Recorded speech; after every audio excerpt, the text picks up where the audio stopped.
Welcome to the Chief Endurance Officer Podcast. I'm your host, Greg McDonough. Each week, we hear real-time stories from athletes and CEOs on how to maximize performance through an endurance mindset. Let's get started. Welcome to the Chief Endurance Officer Podcast. I'm your host, Greg McDonough. Today's guest is an extraordinary individual whose story is nothing short of inspiring. He has competed in a numerous number of triathlons and athletic events, including the ITU World Championship held in Budapest. He was part of a 12 challenge athlete team that triumphed the Dodge $1 Million Challenge, a grueling 620-mile bike ride down the California coast. Please welcome Creighton Wong. Welcome, Creighton. Thank you. Good to be here, Greg. It's awesome to have you on your show. So let's dive right in. This podcast is around endurance mindset, and I would love to know how your endurance mindset has impacted your life unexpectedly. Yeah, I mean, we were pretty active for about a good 10, 12 years, just doing races all the time, and so many just happy accidents along the way. One of the lessons that I learned, and I'll give some examples of it, is you are what you are on that day. And what I mean by that is, once upon a time, it was my third time in New York. It was the qualifier to the World Championships. The year before, I had just gone to Budapest and got into New York. I was in probably the best shape of my life, rearing to go. All of my previous races had, hit the cutoff times and the markers, and literally the day before, I don't know if it was a stomach bug or food poisoning or something, but just was deathly ill the day before. Went out, did my best, tried to race, cut the course short, and called no joy and got my first DNF. And it was a tough day, but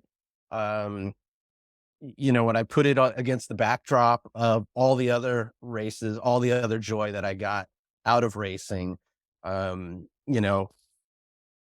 are not what we are on our worst days.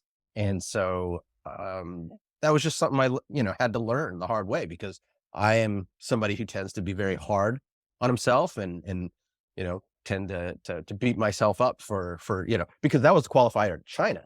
And I really wanted to go, as a Chinese American, I really wanted to go to China and race, but I didn't qualify because of the DNF.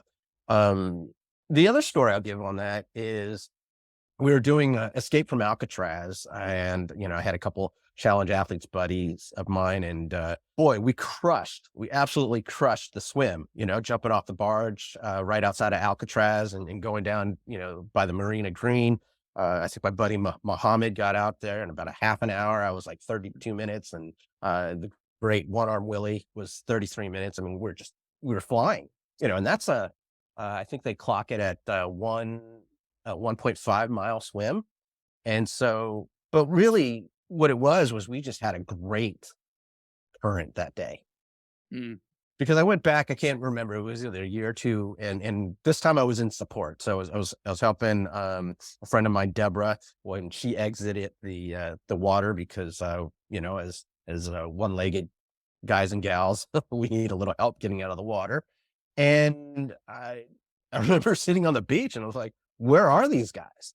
Where are these guys? And Muhammad's coming in at like 45 minutes, and Willie's coming in at 48, and it's just, they had a really crappy current that day. And so, in today's world where we try to compare ourselves so much, it's like, nah, it is what it is that day. Enjoy the moment, enjoy the day, and enjoy the race. I mean, it's a lot of fun. The other lesson, and this is a little bit more personal to me, is everybody's got a story.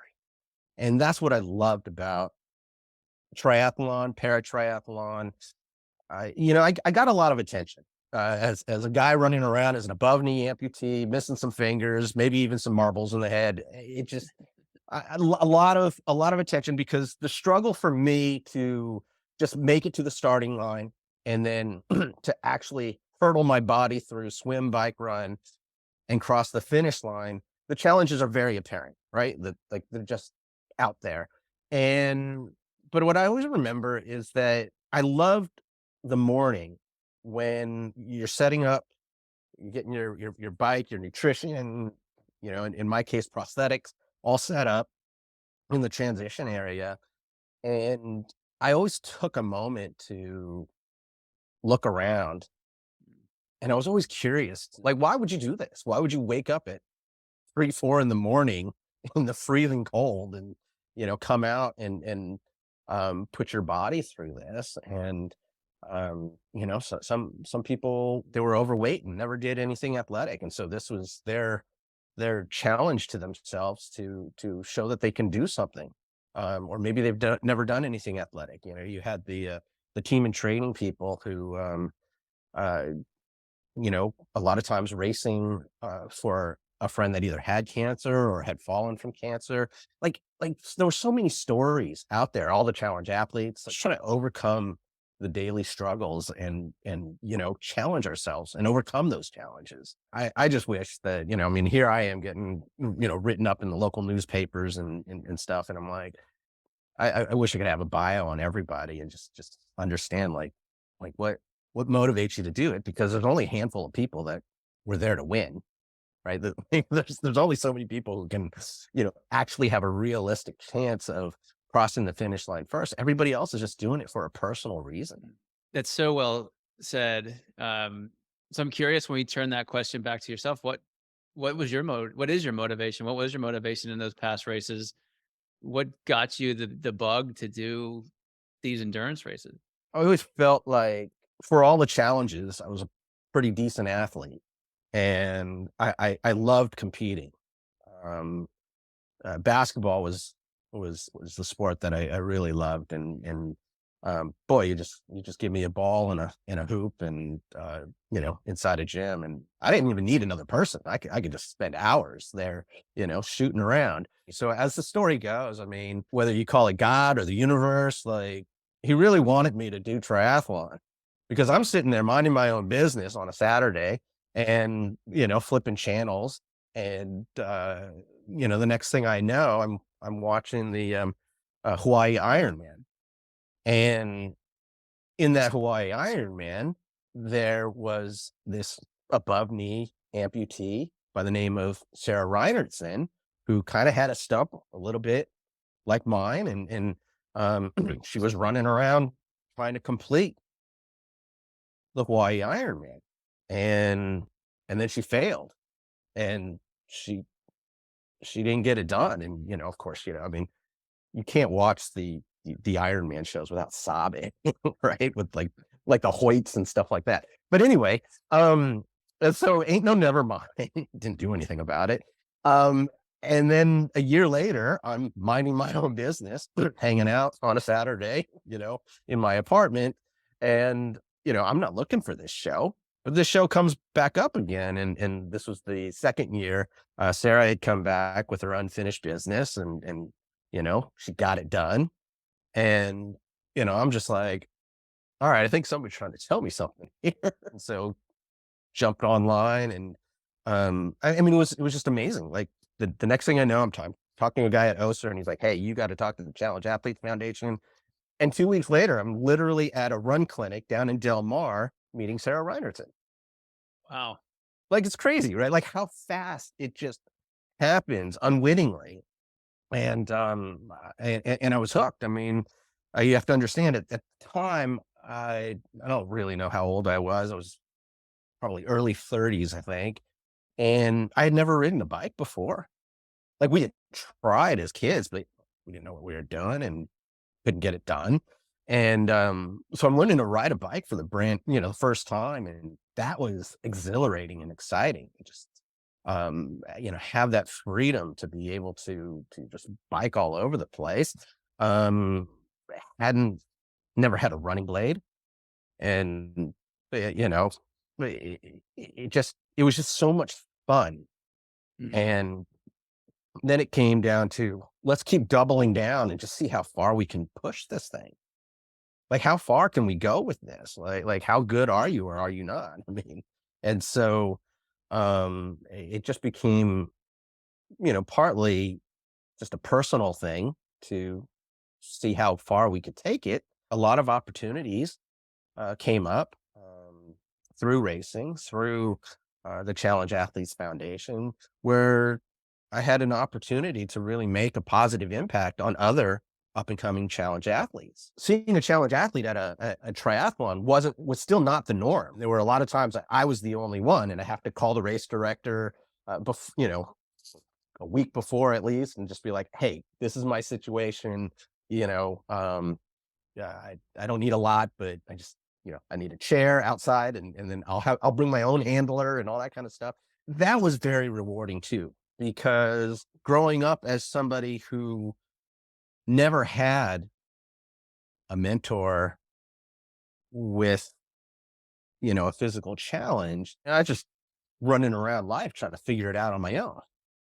And so to be able to maybe shortcut for, these younger challenge athletes, or make their lives just a little bit, better, that kind of became a rallying cry. I mean, and even, to this day, I volunteer and try and be a good role model and mentor to the challenge community. The most rewarding thing that you could possibly do in life, to me. I mean, Mm. if you're making everybody's day just a little bit more improved, um, because so much of it's free. You just give a little advice, you just give a little encouragement. That's all that's needed. It's not a lot, and it's all free. So why not? I love what you said around making lives of others a little better, right? There's a tremendous amount of power in that. Going back to your childhood and, between then and now, or was there something that kind of sparked? Because that's a very positive, giving mindset perspective that I find is wonderful. Was there some point in your life you said, "You know what? I gotta stop being the pissed off guy, and I'm gonna be the giver." I mean, I don't know. I was a dumb kid. I mean, it just like everything was exciting, to me as a kid. But like I said, I mean, my real love and my real passion was, basketball. I remember watching, in the '80s, you had Magic Johnson, with the Lakers. I went to high school with our rival high school. 4 years of Jason Kidd. What I loved about both those two players is they are players that are known for elevating their teams. They make Mhm. the players around them better, right? Because they're assist guys, they're setup guys. They control the pace of the game guys, and everything. And I don't know. I always gravitated towards, for example, that kind of player. Which is a little bit different than, for example, like just the sheer dominance of a Michael Jordan. Yeah, absolutely. Um, Shifting gears slightly, Yeah. what's your favorite race story? One of my early races, shout out to my buddy John Bix. We're pretty new at this. He was a little bit ahead of me. We're headed down to the Malibu um, triathlon, right? Lots of stars and all that kind of good stuff. And boy, we were a mess. So first of all, I don't know anything about anything what I'm doing. I've got like this gigantic duffel bag filled with probably like 15 water bottles and nutrition and stuff like that. And you would think I was holding a luau in there. And like we're so late to this thing. And number one, number two, the parking situation there was awful, and they certainly had no room for like handicap parking spots and everything. So finally he's just like, he's like, "Look, just take my stuff. I'll figure out where to park the car. I'll meet you in the transition area," and stuff like that. So now I've got 2 bikes, 4 legs, 2 bags, on me. I've got this little, like, 8-year-old kid, and he's looking at me. And by the way, the transition's like a mile away too, and where I've gotta go to. He's like, "Yeah, do you need a little help?" I was like, "Yes, I do," you know? So I've commandeered this kid to help me in there. We're not even into the transition area yet, right? And I'm getting blasted too because I'm like, carrying all this stuff, right? Like and they're kicking everybody out of transition. They're like, oh, you got to clear the transition. We're not even in there yet. The whole transition's cleared. And I roll in there. I don't even know where John is. He's still parked in the car. And we don't have time to do anything. Can we just throw our stuffs down? Probably all the other challenge athletes were always pissed off at us because we just made a mess and just threw everything down. And then we got to get out of there. And so I just grabbed my my wetsuit, and now we got to go way the heck over there because that's where the swim started. So John shows up and we're like, dude, we got to go. So I don't even think he put on his wetsuit. I think he just went in wetsuit. I mean, it's whatever. It's Malibu. I get into the transition area and everything, and I don't know. We've got like 3 volunteers like putting the wetsuit on me, and then I don't know. I slap my prosthetic outside of the wetsuit, and well, we got to go. Like we're 2 minutes away from the firing off the gun. And then I just found another random kid down there, and I was like, "Look, I need your help." He's like, he doesn't know what he's doing, and I'm like, "I'm about to jump in the water here. I need you to take this leg, and I just need you to meet me over there at the finish, so that I can have a leg to walk out and make it from the ocean up to the transition area." So I got this random kid. I'm just trusting him with my prosthetic that I cannot walk without. Jump in the water, and much to my credit, I was the first challenge athlete outside to exit the water. Like had a tremendous swim, found my guy, got my leg, and we jump into the transition area. And so I think this was like my second triathlon ever. And I had just learned how to ride a bike. I didn't even know how to change gears going up and down hills. And there's like a hill coming out of the transition. So I don't somehow hammered that. And so it's a shorter bike. It's an 18-mile bike. And I'm flying down, whatever, we got in. Now I'm flying down. I'm good 6-7 miles in, almost to the turnaround point. And I look down, and all those water bottles I schlepped, I didn't put a single one of them in my bike. So now I've got no hydration on this 18-mile bike ride. And I'm like, what am I doing? So I flipped around. I did the turn. I'm coming back. I saw somebody. I think they were like selling Cokes on the side of the road. I'm like, can I get one of them? So I just pull the bike over to the side, throw down like Coca-Cola, and then I start riding. Drafted off of J-Lo for a little bit, and then somehow finished that bike. God, I hated that run because it's sandy, it's slippery. Prosthetics and sand don't go well, with each other, and we somehow finished it. And if you want to look up my result, you can't, because in the chaos of getting my wetsuit on, the timing chip didn't make it onto the body. So it's like there's no proof. There's no proof that any of this happened. That's so awesome and relatable in many different ways. Yeah. One of my favorite stories, I was at the half Ironman in Maryland, Okay. standing there listening to the national anthem, and I look down and I don't have any bike shoes. And as you know, you clip into these bike pedals. Yeah. And I'm like, how am I going to do a 56-mile bike without shoes? No, yeah. That's all Luckily, quads. right. Luckily, my wife was there, and I was like, "Hey, can you run back to the hotel and then sweet talk somebody to put this next to my bike?" And luckily, when I came out of the water, it was there. But I couldn't even imagine like that late feeling that you had, and just all those bits and pieces. But that's the magic, right? That's the magic of these The fun these of it. stories. I mean, we were idiots. We had no idea what we were doing. The funny part was, the next race that we were doing was no, not Alcatraz. What's the other? Treasure Island up there in the Bay Area. And John was coming separate. I was coming separate.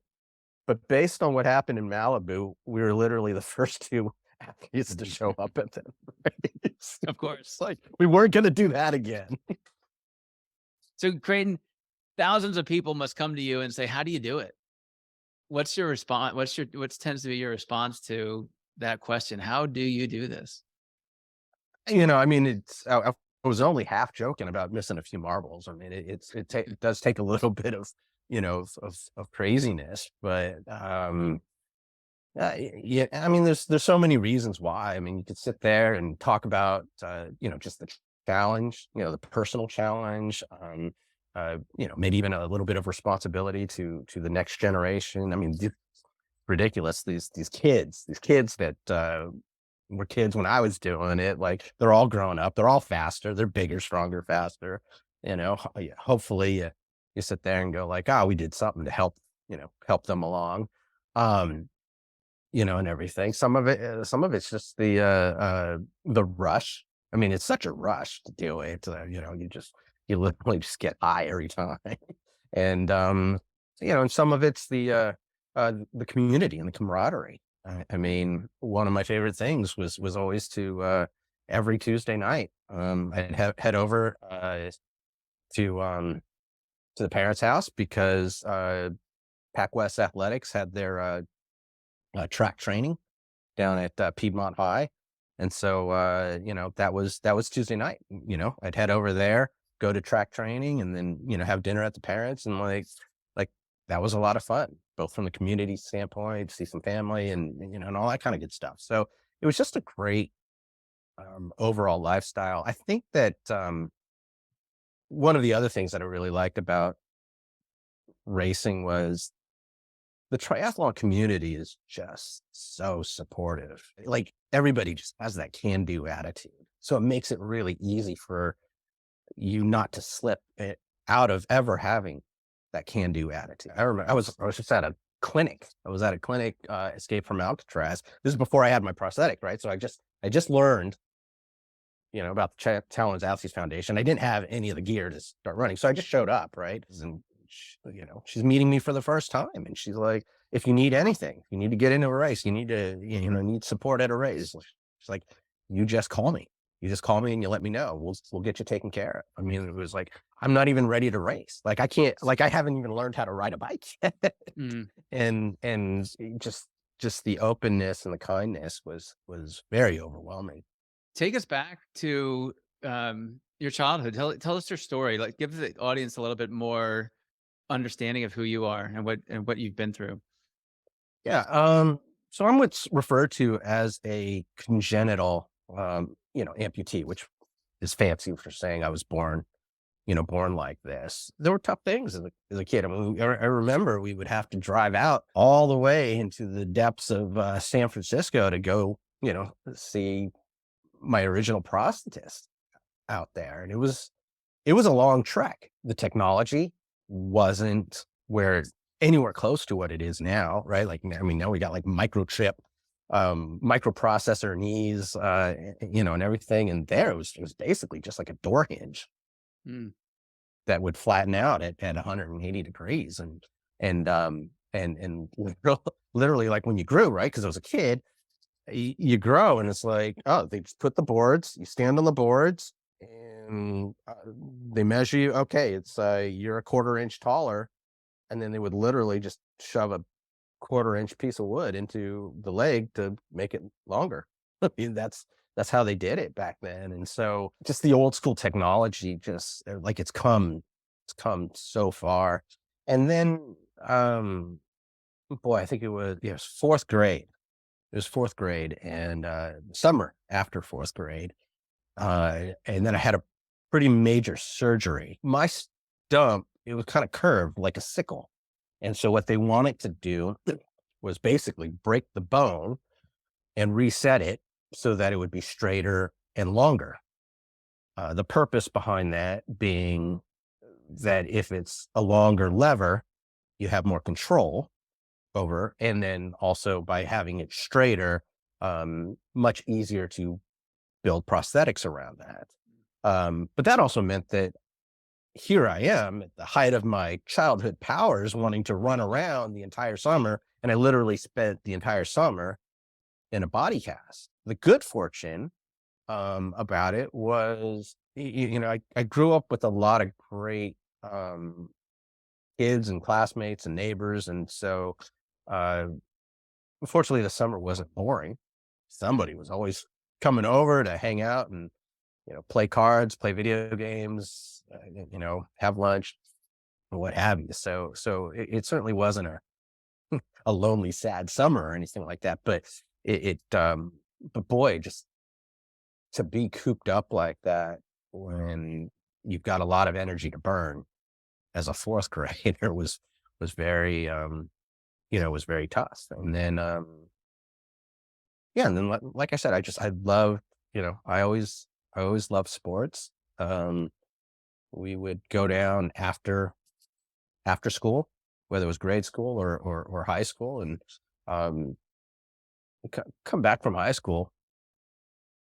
Class ended at 3, and we were always down at the local schoolyard by 4 o'clock, play hoops until dinner. We just go play hoops until dinner, come back and, have dinner and then try and do a little homework and do it all again the next day. So what are you doing now? What's your daily life now? Are you training for something? Give us a sense of what's going on today. No, no. Unfortunately, I'm not training a lot. I decided to pack my bags and do the digital nomad thing. And so, I've been traveling around Southeast Asia and running a digital marketing business. And so that sucks up most of my time. We're doing this call from Ho Chi Minh City, Vietnam at the moment. Just needs a pair of running shoes to go on a run and to not have, to gear up, because traveling with all that gear is um, it's tough with the running leg, but it's close to impossible on a regular basis, especially with the bikes, because I've got a custom prosthetic with that, as well as uh, the bike is custom. Mm, Because even you were talking about the pedals. The pedals are pretty easy to figure out, but the hand, controls, um, missing a few digits. Um, like we had to really put in some time to solve those problems, sure. solve those issues. You mentioned being a digital nomad. Are you on a never-ending quest, being a nomad, or are you like have some sort of planned cycle to come back to wherever home could be? We're working on it. We do have plans. My wife's a Vietnamese national. Get the sign off from immigration, and we'd like to come back to the United States for a bit. And but I could see myself uh, being a nomad within the United States, Mm, because even though she's never stepped foot in the United States, I've got limited experience with some of the places, right? Like I've been places on the weekends and stuff like that, but not living there. And I love living in different places. It was great fun. So I could see a scenario where, we city hop for a while mm. and just try to explore, you know, new and interesting places. Well, when you're in my area, please look me up. Um, I would love to talk about your digital marketing experience and what you're doing in that space. Yeah, I mean, it's really a lot of I I I come from a little bit of a broker, mentality, and I also come from the mentality of just do what's best for the client. And so I don't really take it as a digital marketing. I take it more as like a consultant role, and I want to understand what the person's uh, business is, and I want to understand what their personal um, wants and goals and vision and all that kind of good stuff, values are, what's their why, and where they're trying to grow their business. Is it a small business? Is it a big business? Is it a brick and mortar? Is it online only? And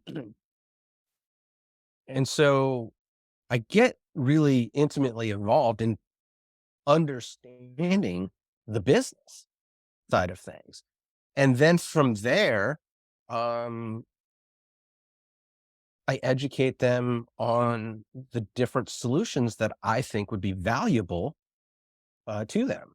And if I happen to have that solution in house, then I'll present the solution that I have in house.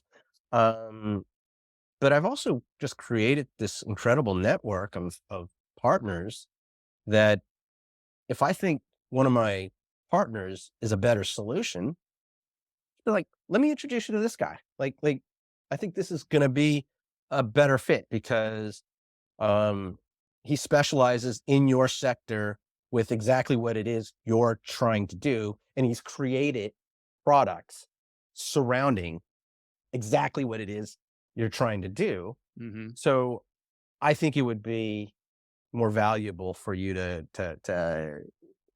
meet with him. And then the reality of it too is there's a lot of businesses where just maturation, size, type, they're just not ready. They're not ready for digital marketing. So uh, if I sense that, you do two things. The first is to sort of give them a light, of where to head to. Number one, it's like you're not ready today, but you might be ready in 6 months, maybe 2 years. Um, and then a lot of times I'll end up just, I guess, kind of doing pro bono consulting with them and say, hey, look, here's what you can do from a DIY standpoint, because it's going to A, be more effective, and B, you know, keep your costs, keep your costs lean. And so again, it's just a lot of experience, a lot of knowledge, and just do what's best for the client. Certainly. What's an indicator that somebody is ready for a digital marketing push effort working with somebody like you? I mean, there's a couple things, right? I mean, for one, it's the maturation of the business. I mean, has the business been in business a couple of years, or is it a brand new startup? And so I talk to some of these startups, and I'm like, okay, you need me and you don't need me, right? What do you mean by that? Well, you need to go out and get some funding because you don't have any revenue coming in, and you need to actually like grow things out. But you don't need me because you can't afford anything, let alone me, right? But then you do need me because if you're going out for funding, which I tend to make a lot of introductions for, um, part of that funding is the use of funds. Part of that use of funds needs to be how are you going to grow your business? And therein lies marketing. So let's have a conversation to say, hey, look, this is what you can realistically expect to spend. So when you're going out to raise capital or get funding or grab a loan, this is what you need to, put in your mindset. Hey, if you need 2 years worth of marketing, then okay, well, that's 24 months times a per monthly basis, Hmm. right? And it also depends on what strategy is really the best strategy, because um, if you're going to use paid advertising, Google AdWords, Facebook ads, et cetera, I mean, you could spend as much as you want. Right. So it just, but I've had clients too where, we do a bang up job only to find out that, uh-oh, they don't have the infrastructure to actually handle all the new leads. And so it's like, oh boy, we got to pause this thing and, kind of reevaluate things really quickly. Yeah, the funnel's not quite big enough for the It's, it's, hose to pour into. it's not. We got this one group. I think we turned the spigot on, and over the weekend got them like 12,000 leads or something like that.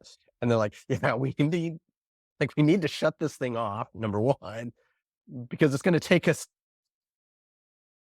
2.5 months to actually like deliver what we promised all these people. And it's like, oh, all right. What are you going to do? That's awesome. So, Creighton, how can audience members get in touch with you?